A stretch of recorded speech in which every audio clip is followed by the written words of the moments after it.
belajar mengenai menemukan gaya dan metode belajar untuk diri sendiri. Ibu bawa 2 gambar, 2 foto. Kalian bisa pilih mana yang menurut kalian gaya belajar kalian. Yang kiri, Bu. Yang kiri, Bu. Yang kiri. Kalau yang ini berarti belajar dengan kinestetik atau harus dipraktekkan langsung. Sedangkan yang ini harus visual melalui gambar. Why? Kenapa? Ibu mau tanya ke kalian, kira-kira gaya belajar apa yang paling cocok untuk kalian? Saya, Bu. Saya sendiri gaya belajarnya itu adalah lebih visual karena saya merasa lebih paham kalau misalnya saya mendengar dan melihat pelajaran atau materi itu secara langsung. Kalau yang lain gimana? Nah, sekarang ibu ada kertas dan kalian harus ngisi masing-masingnya. Kira-kira metode apa yang paling cocok atau gaya belajar apa yang paling cocok untuk diri kalian masing-masing? Silahkan ditulis pada bawa pulpen kan? Jadi kalau gaya belajar itu ada 3 metode apa yang sekiranya juga. Anak-anak ditulis semua jawabannya. Diangkat semua kertasnya ya. Setelah tahu gaya belajar serta metode yang paling tepat untuk kalian, nah ibu ada 3 sticky note. Nah, kalian bisa tolong tuliskan secara singkat alasan kenapa kalian merasa itu paling cocok untuk kalian. Misal, kamu paling suka dan cocok yang visual. Kamu tulis di sini karena mudah. Terus ditempel di sini sesuai warnanya. Pink yang pink, kuning yang kuning, biru yang biru. Bisa ya? Bisa.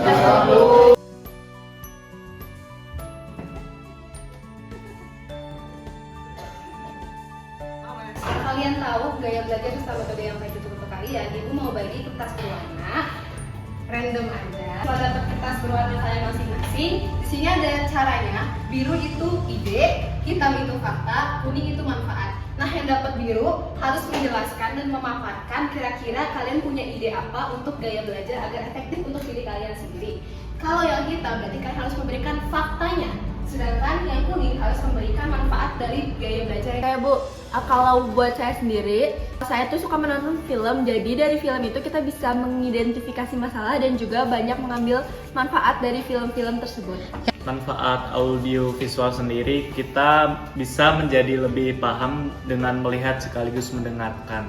Karena saya lebih suka mendengarkan daripada menjelaskan. Setelah kalian semua tahu gaya belajar yang paling cocok untuk diri kalian masing-masing, terakhir, ibu minta satu dari kalian untuk nulis kesimpulan langsung di papan tulis. Siapa yang mau nulis? Boleh, silakan. Itu setiap peserta didik itu punya gaya atau metode yang mereka sukai masing-masing. Tips sekian dapat ibu sampaikan pada hari ini. Semoga kalian bisa mengambil manfaatnya dan dapat berguna untuk kalian semua. Terima kasih. Wassalamualaikum warahmatullahi wabarakatuh. Assalamualaikum warahmatullahi wabarakatuh. Waalaikumsalam. Jadi adik-adik semua, di sini kita akan membahas tentang motivasi dalam pendidikan. Kita mulai dari quotes dulu dari tokoh terkenal nih, yaitu pendidikan adalah senjata paling ampuh yang bisa kamu gunakan untuk mengubah dunia. Namun dalam pendidikan ataupun dalam belajar ada faktor yang paling penting, itu adalah motivasi. Baik, dalam motivasi itu pasti ada faktor-faktor kan, ada faktor yang mendukung sama faktor yang menghambat. Mungkin ada masalah-masalah juga, bisa adik-adik semua tulisin masalah apa sih yang menghambat adik-adik semua buat belajar, sama solusinya itu kayak gimana, coba.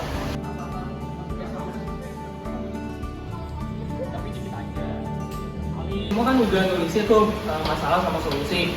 Hakikatnya manusia pasti kan suka bersosialisasi. Sebagai teman gitu ya, adik-adik bisa sharing ke pasangan dua orang aja, gimana sih cara kalian buat ngatasi masalah motivasi itu sendiri. Jadi sharing-sharing buat tambah solusi lah. Coba.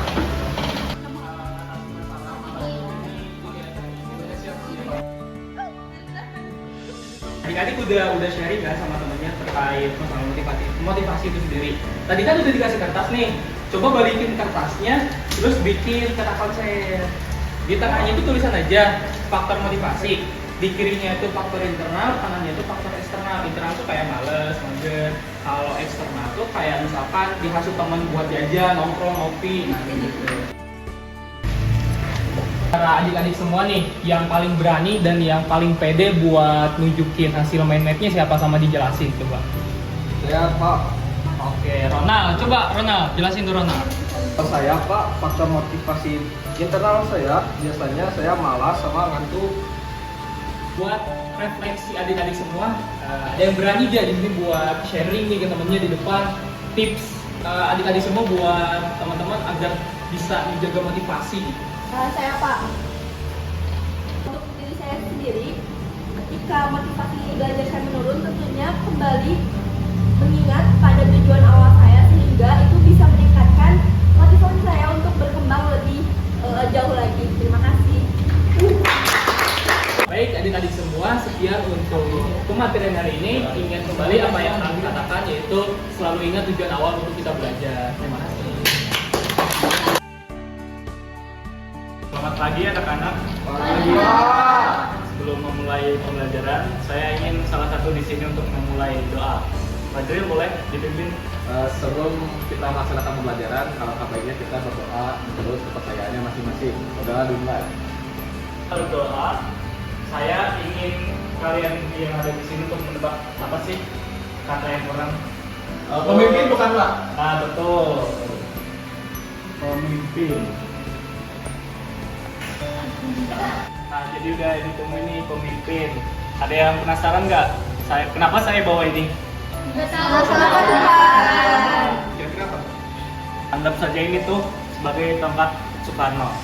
Nah, saya ingin yang salah satu yang ada di sini untuk apa sih fungsi tongkat ini sebagai pemimpin? Saya Pak, Boleh, Sal. mungkin sebagai pengarah visual saat pidato. Apalagi? Terus sebagai identitas Pak, identitas dan gaya kepemimpinan. Nah, betul sekali. Jadi hari ini kita akan mempelajari praktik kepemimpinan, menemukan gaya kepemimpinan yang inspiratif. Saya ingin membagi menjadi 3 kelompok. Yang sebelah sini 3, dan ini 4. Kelompok pertama untuk mencari gaya kepemimpinan Joko Widodo, kedua Imam Bonjol, dan yang ketiga Prabowo. Lalu dirangkum di sebuah mind map ya anak-anak. Saya lihat mind mapnya udah pada selesai. Langkah selanjutnya bikin video pendek ya, ngejelasin yang ada di mind map tersebut. Kita memasuki workshop kesimpulan. Saya ingin kelompok 4 untuk maju di sini menyampaikan kesimpulan. Baiklah. Oke, jadi kesimpulan yang kita sudah diskusikan tadi mengenai gaya kepemimpinan Imam Bonjol itu ada 3 teman-teman. Yang pertama ada spiritual. Karena beliau merupakan seorang ulama, maka pasti gaya kepemimpinan beliau adalah dengan ceramah atau lewat jalur spiritual. Yang kemudian ada militer. Nah, selain menjadi ulama, beliau juga cerdas dan juga disiplin teman-teman. Dan yang ketiga ada politik. Dan pastinya seorang pemimpin itu harus mempunyai ilmu politik atau untuk diplomasi atau ketegasannya. Dan kesimpulan dari pembelajaran kali ini bahwasannya semua pemimpin itu pasti memiliki gaya kepemimpinannya masing-masing.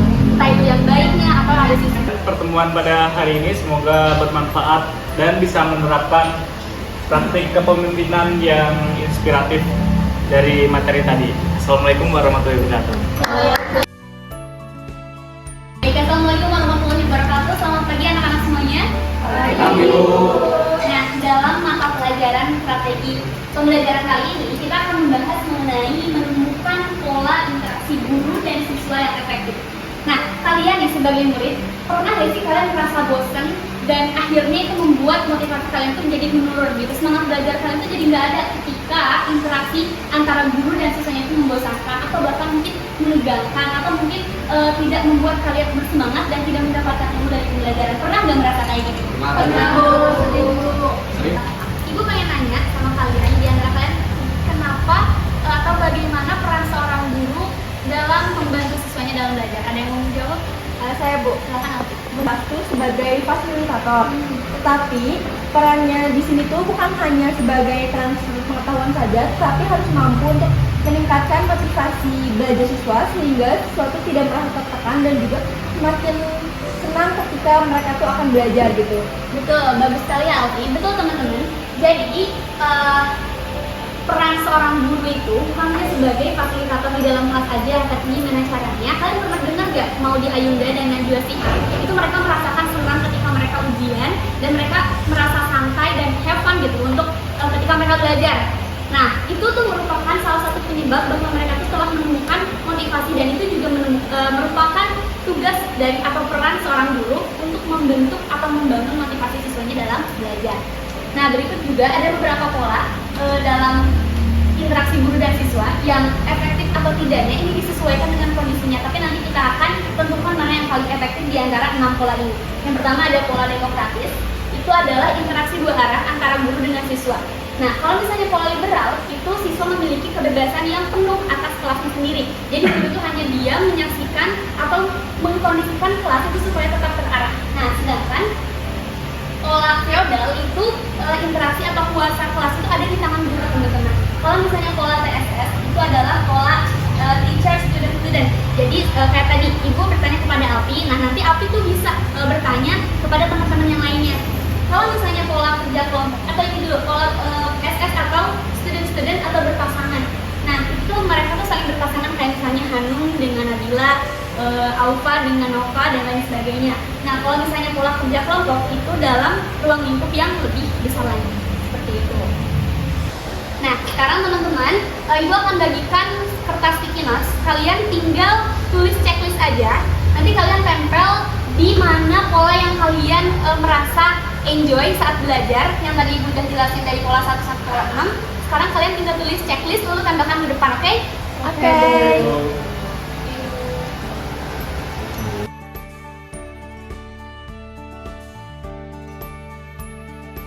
Nah, terima kasih ya teman-teman semuanya sudah mengisi pola yang menurut kalian menyenangkan. Bisa kita lihat di depan bahwasannya pola yang paling banyak dipilih di kelas ini adalah pola demokratis dan juga pola TSS. Kira-kira ada yang tahu kenapa? Nah, karena pola demokratis dan pola TSS atau teacher student itu melibatkan komunikasi dua arah, teman-teman. Kalau misalnya kita hanya mendengarkan guru saja di kelas, bosan kan? Ya. Nah, tapi ketika misalnya komunikasi itu atau pembelajaran di kelas berlangsung secara dua arah, misalnya guru bertanya, terus kalian menjawab, atau kalian bertanya ataupun dengan aktivitas komunikasi aktif lainnya, maka pembelajaran akan terasa lebih menyenangkan. Nah, kemudian di sini ada beberapa faktor yang mendukung interaksi guru dan siswa yang efektif itu. Yang pertama ada faktor psikologis. Yang poin 1 adalah rasa kompeten.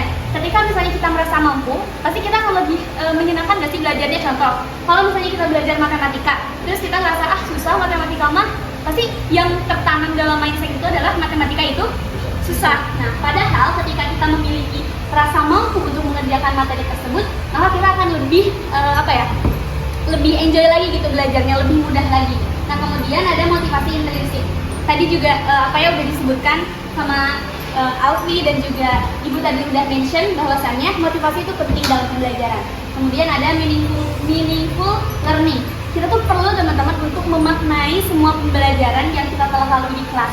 Jadi di kelas itu bukan hanya sekedar mendengar, keluar, lalu dilupakan begitu saja, tapi gimana caranya supaya pembelajaran yang kita dapat itu bisa bermakna untuk kita sendiri.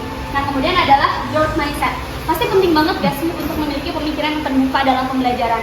Kalau misalnya nih, ibaratkan sebuah toples, kalian menutup toplesnya, ketika diisi air, bakalan masuk gak airnya? Enggak kan?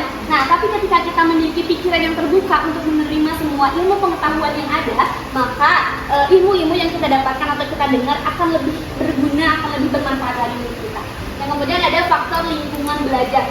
Poin pertama adalah metode yang menyenangkan.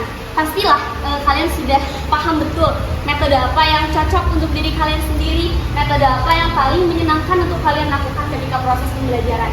Dan selanjutnya ada variasi dan tantangan. Kalau misalnya belajar gitu-gitu aja hanya menulis, mencatat, mendengar, pasti bakal gak ada peningkatan gitu dalam belajar kalian. Maka perlu adanya variasi dan juga tantangan dalam belajar.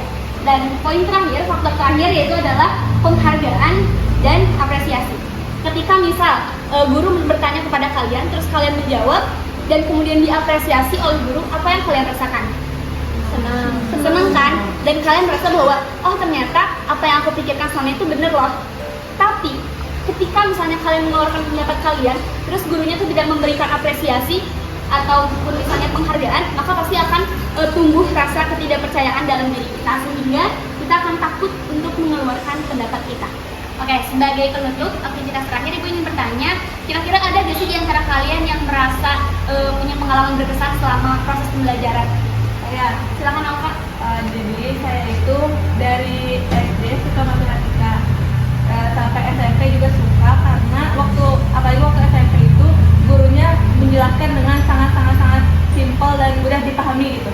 Jadi menurut saya emang karakteristik peran guru itu sangat penting dalam proses belajar. Oke, betul sekali. Terima kasih ya Alfa sudah berbagi pengalamannya. Ini apresiasi sedikit untuk Alfa berbagi pengalamannya.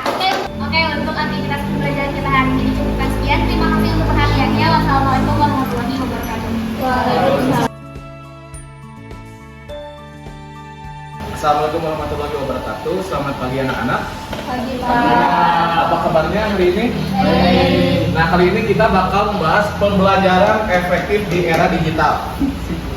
Sebelum kita melanjutkan pembelajaran, apakah ada yang ingin menyampaikan pendapatnya mengenai pemahaman ini? Ayo Pak. Silakan, Indra. Nah, pembelajaran digital itu adalah proses pembelajaran yang melibatkan teknologi dalam membantu pembelajaran siswanya. Seperti misalnya blended learning, gamification juga ada yang menggunakan teknologi, seperti misalnya kuis, Kahoot, dan lain sebagainya. Nah, kali ini Bapak ingin kalian membuat kelompok yang terdiri dari 2 orang untuk menjelaskan pemahamannya masing-masing ke temannya sendiri. Lalu setelah itu kalian bisa mencari di internet. Silakan sok buat kelompoknya.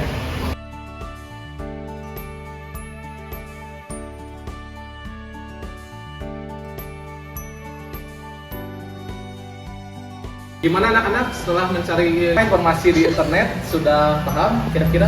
Sudah paham. Nah, selanjutnya Bapak ingin kalian masing-masing memberikan pertanyaan ke kelompok lain dan saling menjawab. Dari kelompok berapa ya? Kelompok 5 ke kelompok 1. Untuk kelompok 1, kira-kira aplikasi apa yang menurut kalian menyenangkan sekali untuk menjadikan bahan pembelajaran?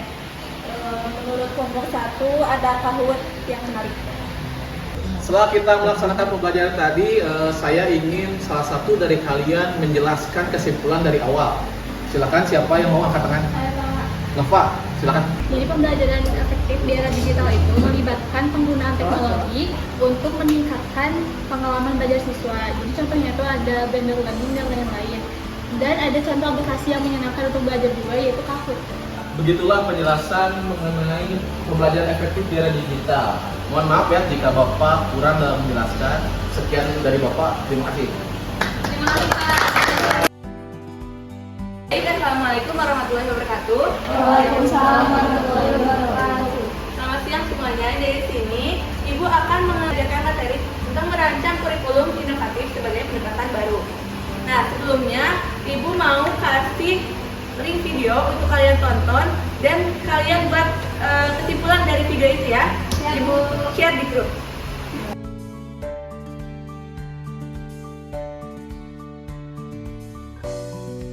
Baik anak-anak, kalian udah tonton kan tadi videonya. Jadi siapa yang bisa menyimpulkan pengertian dari yang ada di video tersebut? Saya Bu.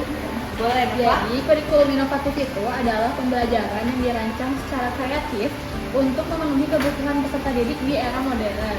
Betul banget. Nah, selanjutnya Ibu juga ada pertanyaan satu lagi nih. Ada gak sih yang bisa menyebutkan ciri-ciri kurikulum inovatif itu seperti apa? Bu. Jadi yang pertama tuh ada berpusat pada peserta didik, yang kedua ada fleksibel dan adaptif, yang ketiga ada mengintegrasikan teknologi, dan yang keempat ada mendorong pembelajaran yang aktif. Oke, bagus banget. Terima kasih semuanya. Sebelum melangkah lebih jauh, Ibu akan memberi penjelasan lebih lanjut. Di sini ada pentingnya pendekatan baru dalam kurikulum. Yang pertama dapat mengatasi tantangan, yang kedua meningkatkan kualitas belajar, dan yang ketiga dapat memberikan pengalaman belajar siswa. Lalu di sini ada contoh pendekatan baru dalam kurikulum. Yang pertama ada PBL, lalu ada blended learning dan sprint. Ini kan ada 3 contoh ya. Ibu beri kalian waktu untuk berpasang-pasangan, 2 orang boleh. Lalu pilih salah satu dari contoh ini dan analisis SWOT, yaitu kelebihan, kekurangan, dan tantangan. Baik, Bu. Kuliah ke Ibu sekarang. Baik, Bu.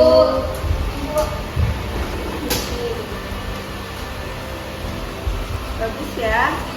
Setelah semuanya udah ngerjain SWOT, lalu kalian juga sudah memberi video edukatif tentang permasalahan ini. Sekarang siapa yang mau menyimpulkan dari materi yang telah kita pelajari hari ini? Saya Bu. Boleh. Jadi menurut saya kurikulum inovatif itu sangat penting karena kurikulum inovatif itu sangat adaptif, terus bisa fleksibel menyesuaikan dengan pendidikan kita sekarang. Kalau gitu, Ibu cukupkan materi hari ini. Terima kasih. Wassalamualaikum warahmatullahi wabarakatuh. Assalamualaikum warahmatullahi wabarakatuh. Selamat siang semuanya. Siang, Bu. Baik, pada kesempatan kali ini, Ibu akan memaparkan materi yaitu rahasia pembelajaran aktif dan strategi menjadi siswa kreatif. Nah, sebelumnya, siapa yang tahu akan pembelajaran aktif itu apa? Saya, Bu. Ya boleh, silakan aku ini. Boleh dijelasin dikit ya nanti. Baik, Bu. Saya salah satu contoh pembelajaran yang aktif ada di diskusi karena peserta didik itu di sini tuh dituntut untuk saling bertukar pikiran sehingga mereka juga pada akhirnya dipaksa untuk aktif dalam pembelajaran. Jadi betul sekali ya, untuk pembelajaran aktif itu ada seperti diskusi karena dengan diskusi itu jadi siswa itu tidak hanya mengerjakan sendiri ya, mereka itu bertukar cerita satu sama lain. Selanjutnya ada diskusi kelompok. Silakan dibagi kelompok menjadi 2 kelompok. Ibu akan bagikan untuk lembar kerjanya ya. Baik, Bu.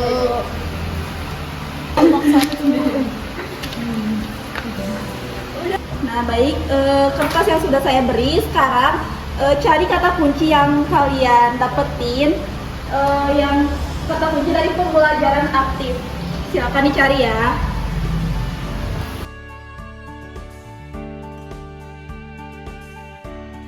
Nah, apakah sudah menemukan kata kuncinya? Sudah, Bu. Nah, sekarang kalian membuat pertanyaan untuk tugas minggu selanjutnya, yaitu untuk survei online. Silakan kalian untuk membuat pertanyaan dari sekarang. Baik, Bu. Nah, jadi inti dari materi hari ini sebagai pembelajaran aktif, kita harus sering mengadakan seperti diskusi supaya kita bisa bertukar cerita atau pikiran. Dan supaya menjadi siswa kreatif, kita harus banyak melakukan aktivitas yang berbeda-beda di kelas tiap pelajarannya. Nah, itu saja yang bisa Ibu sampaikan. Terima kasih. Wassalamualaikum warahmatullahi wabarakatuh. Warahmatullahi wabarakatuh. Selamat siang anak-anak. Siang, Ibu. Baik, jadi di sini Ibu akan memaparkan materi mengenai menggali nilai etika dan moral di dunia pendidikan. Jadi di dunia pendidikan tuh kita tuh pasti membutuhkan dan perlu di dalam si pendidikan itu etika dan moral. Ada nggak sih yang bisa menjelaskan apa itu etika ataupun moral? Boleh dua-duanya, boleh salah satu juga. Jadi moral itu adalah ilmu yang mempelajari tentang pembedaan mana yang baik dan juga mana yang buruk. Nah, sedangkan etika sendiri itu adalah tingkah laku manusia yang mengacu kepada moral. Baik, betul sekali Zahra. Jadi etika itu merupakan salah satu cabang filsafat yang mempelajari mengenai nilai-nilai, prinsip, dan juga norma yang mengatur perilaku baik dan buruk manusia itu sendiri. Terus sedangkan moral itu sendiri merupakan nilai ataupun aturan yang berkembang dalam suatu masyarakat, agama, dan juga kebudayaan gitu.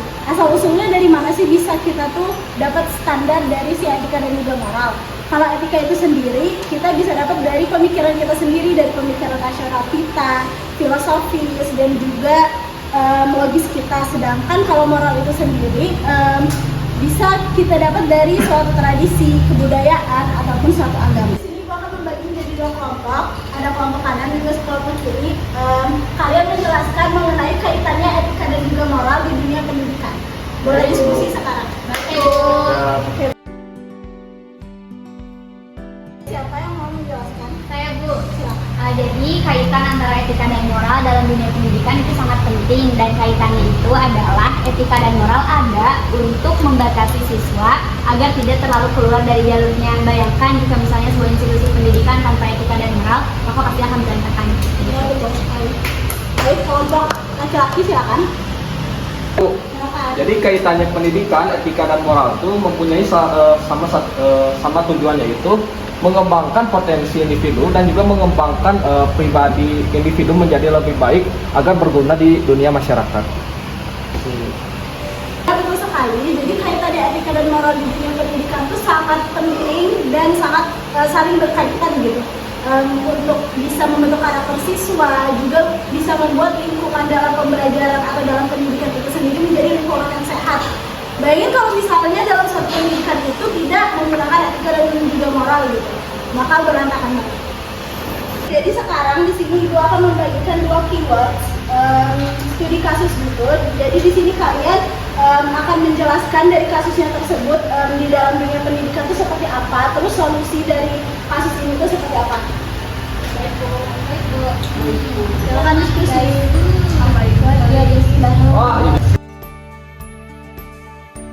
Dari kelompok mana dulu yang ingin menjelaskan? Bu. Silakan. Nah, contohnya di studi kasusnya ada di sekolah siswa perempuan kurang diperhatikan dalam kegiatan ekstrakurikuler dan pelajaran dibandingkan dengan siswa laki-laki. Kemudian solusinya adalah dengan memastikan semua siswa mendapat kesempatan yang sama, meningkatkan kesadaran orang tua, memberi lebih banyak peluang bagi siswa perempuan. Nah Bu, kalau misalnya dari kelompok kita itu tentang plagiarisme, banyak kasus kalau misalnya sekarang tuh profesinya profesor misalnya jabatannya, tapi ternyata setelah ditulis lebih dalam dia malah ada karya-karya yang plagiarisme. Nah itu tuh harus dihindari, dan solusinya itu dengan cara menghargai karya orang lain dengan mencantumkan citasinya Bu. Jadi penting juga untuk kita sebagai siswa untuk selalu menyertakan citasi apabila kita mengambil sumber rujukan dari karya orang lain. Baik, kita sudah sampai di sesi akhir pembelajaran. Jadi siapa yang ingin menyimpulkan dari pembelajaran kita hari ini? Saya Bu. Jadi ya pembelajaran hari ini itu etika dan moral merupakan fondasi penting dalam dunia pendidikan untuk membentuk karakter siswa dan menciptakan lingkungan yang sehat, juga memastikan tercapainya tujuan pendidikan yang holistik. Baik, silakan tepuk tangan untuk. Terima kasih anak-anak untuk perhatiannya. Saya akhiri, wassalamualaikum warahmatullahi wabarakatuh.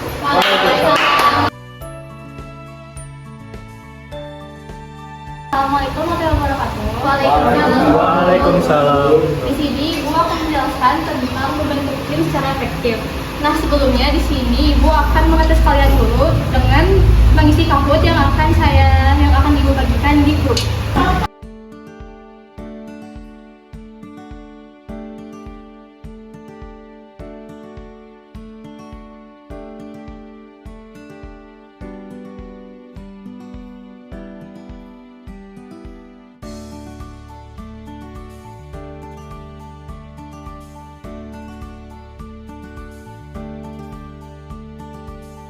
Mengerjakan tentang kuis ini, apakah ada yang bisa menyimpulkan tadi gamenya tentang apa saja? Saya Bu. Baik. Jadi kesimpulan untuk materi kali ini membentuk tim secara efektif itu adalah pentingnya kerjasama dan juga diskusi antar tim, dan penting sekali yang paling penting adalah memilih pemimpin yang bisa membentuk sebuah tim itu untuk bisa maksimal. Betul. Sebuah tim itu harus ada 3 poin inti. Yang pertama itu adalah menentukan tujuan yang jelas. Jadi setiap anggota harus mempunyai atau mengetahui tujuan apa yang akan dituju oleh sebuah tim ini. Lalu yang kedua, membangun kepercayaan dan komunikasi dalam transparansi dan berkomunikasi. Lalu yang ketiga, menetapkan peran dan tanggung jawab. Jadi setiap anggota harus memiliki tanggung jawab dan perannya masing-masing. Yang kita dapat hari ini adalah bahwa tim adalah sekelompok orang yang bekerja sama untuk mencapai tujuan bersama. Lalu membentuk tim secara efektif yaitu mempunyai tujuan. Lalu yang kedua, menetapkan peran dan tanggung jawab anggota. Dan yang ketiga adalah membangun komunikasi dan kepercayaan. Nah, Ibu harap di sini kita dapat mempelajari bagaimana tim yang efektif itu seperti apa. Lalu dapat menerapkannya di sekolah maupun di luar sekolah.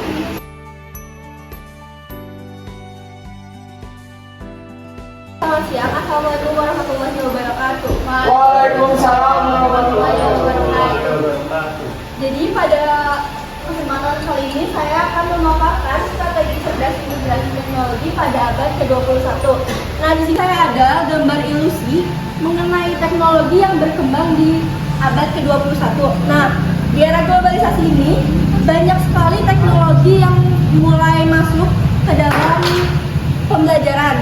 Nah, seperti kita bisa lihat, selanjutnya saya akan menayangkan sedikit teaser yang akan menggambarkan tentang situasi teknologi pada abad ke-21.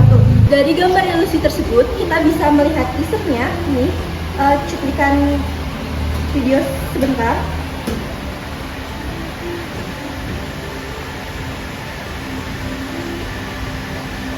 Itu contoh perkembangan teknologi yang bisa kita gunakan di kelas adalah ChatGPT ataupun AI lainnya. Nah, dari perkembangan tersebut kita menjadi lebih mudah untuk menemukan materi ataupun sebagainya yang dapat menunjang pembelajaran di dalam kelas. Sekarang saya akan memberi kalian waktu untuk brainstorming mengenai efektivitas teknologi untuk digunakan di dalam kelas. Sekarang saya akan membagi kalian menjadi 2 kelompok saja. Baik, setelah kalian mencari jawabannya pada teknologi yang tersedia, sekarang kalian kan sudah menuliskan jawabannya di kartu yang telah tersedia. Silakan, siapa yang mau mengajukan diri untuk menjawab? Saya, Bu. Boleh. Jawabannya mengembangkan pemikiran kritis dan kreatif. Lalu ada mengaitkan materi dengan masalah nyata. Baik, jadi kesimpulan pada hari ini bisa digambarkan pada storyboard ini, yang kita juga bisa buat pada teknologi yang tadi sudah saya paparkan, sehingga teknologi yang apabila kita gunakan dengan baik, mereka juga akan memanfaatkan sesuatu yang baik juga. Namun apabila kita menyalahgunakan pemanfaatannya, maka kita juga yang akan tersesat pada nantinya. Sekian pemaparan saya pada hari ini. Terima kasih.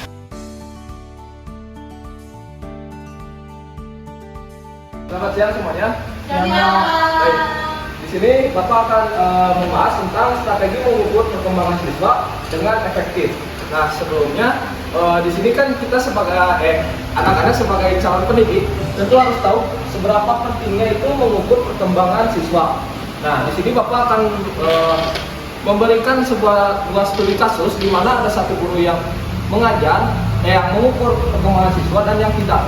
Guru yang mengukur perkembangan siswa cenderung akan memantau kemajuan siswa tersebut dengan berbagai metode.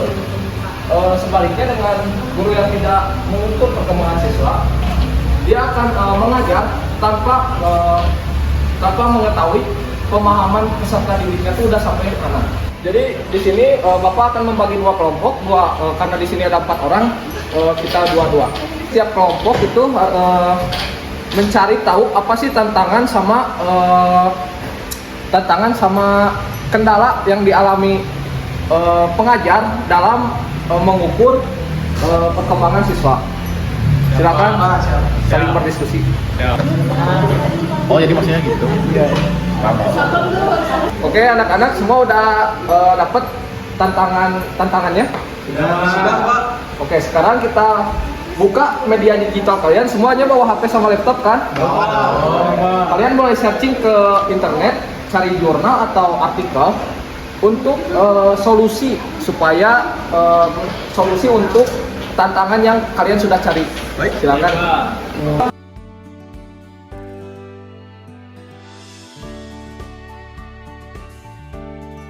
Semuanya udah explore dari media digitalnya?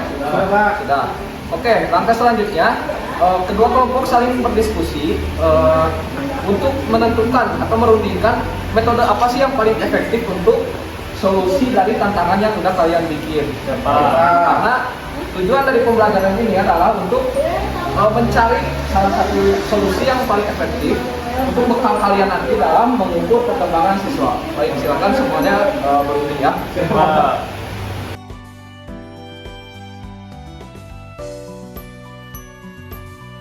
Sudah dirundingkan anak-anak? Boleh salah satu boleh ngomong untuk mempresentasikan hasil diskusinya? Silakan, Chris. Jadi dari hasil diskusi kami, metode pembelajaran yang paling efektif untuk menemukan peningkatan siswa itu yaitu metode portofolio, di mana melibatkan pengumpulan tugas-tugas serta evaluasi sehingga dapat di tracking apakah siswa itu mengalami kenaikan atau tidak. Ya, Bapak. Oke, dan yang terakhir untuk kesimpulannya, di sini semuanya tolong pegang sticky note ini dan tuliskan apa yang kalian dapatkan hari ini ya. Dan juga jangan lupa tempel di buku kalian masing-masing untuk bekal kalian dalam mendidik nanti ya. Amin. Nah.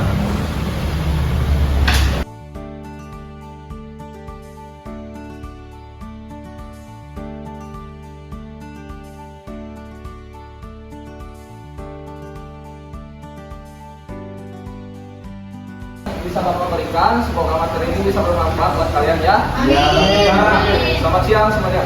Siang.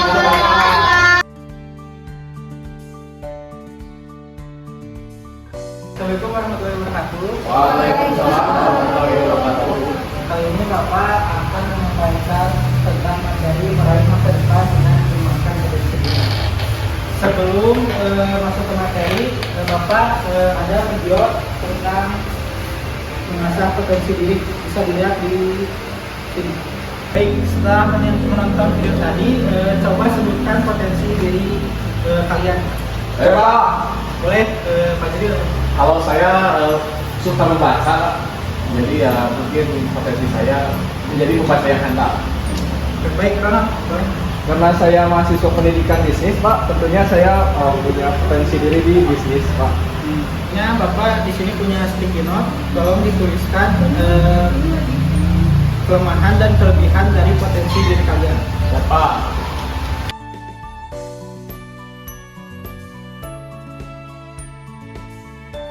Setelah menulis kelebihan dan kelemahan potensi diri Anda dalam sticky note, bisa ditempelkan di kategori ini. Silakan.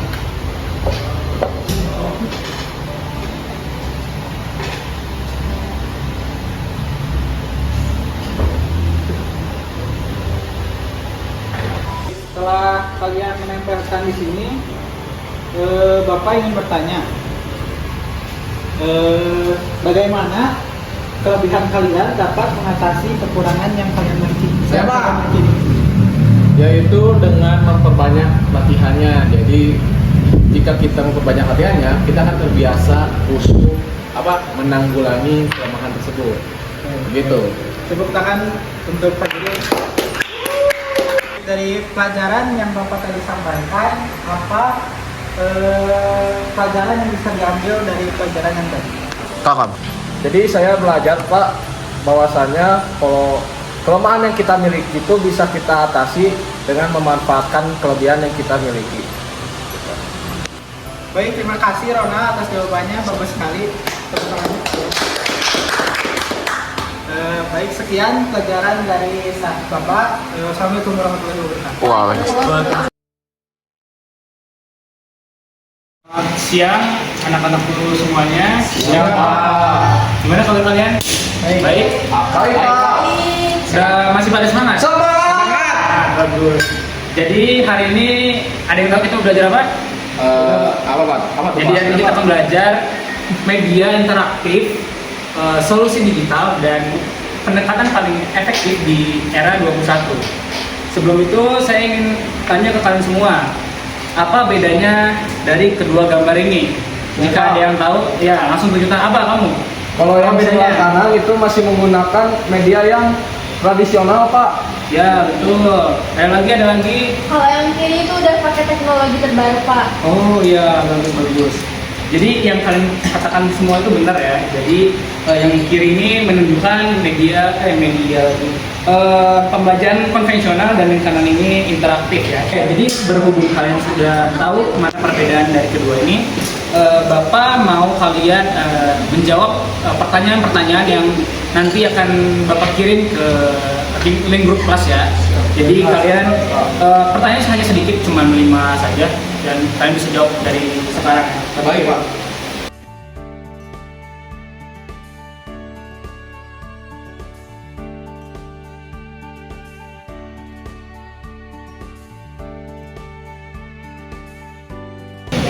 Dari jawaban yang kalian isi, mayoritas dari kalian mengalami kesulitan jika pembelajarannya tidak interaktif.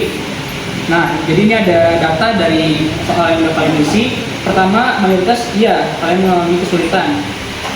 Lalu yang kedua, media digital yang kalian pernah gunain rata-rata banyaknya di Quizzes ya dan Google Classroom. Ketiga ada apakah media digital tersebut cukup membantu? Jawaban mayoritasnya iya ya. Yang keempat, kalian menjawab bahwasanya media berbasis game itu menjadi media pembelajaran yang paling efektif ya, yang paling disukai mayoritasnya. Data-data yang udah kita kumpulin, sekarang Bapak mau kalian buka webnya, Bapak udah kirim link game Quizzes sama Kahoot. Jadi kita akan bermain dulu ya di game Quizzes dan Kahootnya ya. Silakan dibuka. Quizzes atau Kahoot?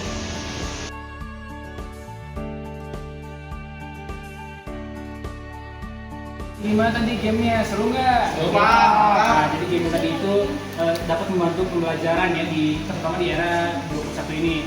Bapak mau nanya ke kalian, media pembelajaran mana yang paling efektif untuk kita belajar? Saya, Pak.